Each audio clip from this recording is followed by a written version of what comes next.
নমস্কার, আমি ডক্টর দীপানিতা পাল, homeopathy consultant. আজকের আলোচনার বিষয় হচ্ছে আপনারা কিভাবে কিডনিকে সুস্থ এবং স্বাভাবিক রাখবেন, মানে হচ্ছে কোন কোন জীবনযাত্রায় পরিবর্তন করবেন এবং খাদ্যাভ্যাসে কি কি পরিবর্তন আনবেন। প্রথমেই যেটা আপনাদের দেখতে হবে, যাদের ডায়াবেটিস আছে বা যাদের উচ্চ রক্তচাপ বা হাইপার টেনশন আছে, তাদের চেষ্টা করতে হবে রক্তে শর্করার মাত্রাকে নিয়ন্ত্রণের পাশাপাশি আপনাদের ব্লাড প্রেশারকেও কিন্তু নিয়ন্ত্রণে রাখার চেষ্টা করতে হবে। তাহলেই কিন্তু আমাদের কিডনিটা ড্যামেজ হওয়ার হাত থেকে অনেকটাই বেঁচে যাবে।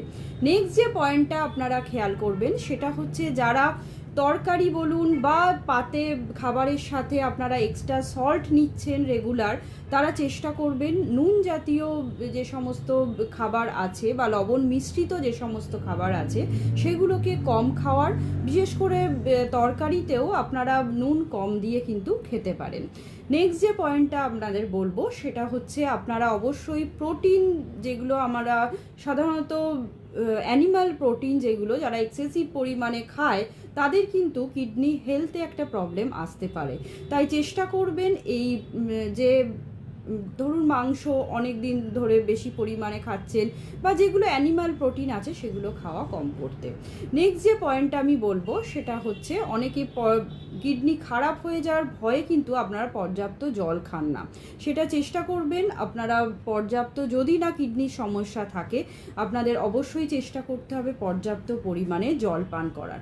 নেক্সট যেটা আপনারা করেন, একটু কোথাও ব্যথা হয়ে গেল সঙ্গে সঙ্গে আপনারা চেষ্টা করেন কি কোনো পেন কিলার খাওয়া বা যে কোনো ব্যথানাশক ওষুধ আপনারা ডাক্তারের পরামর্শ ছাড়াই কিন্তু খেয়ে নিচ্ছেন।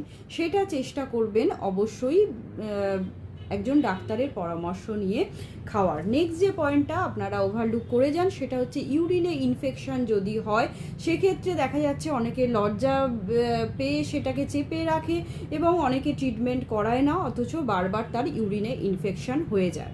সেটাও কিন্তু কিডনি খারাপের লক্ষণ হতে পারে, কারণ সেই ইউরিনারি ট্র্যাক্ট ইনফেকশন থেকে আমাদের কিন্তু কিডনিতেও ইনফেকশন ছড়িয়ে পড়তে পারে।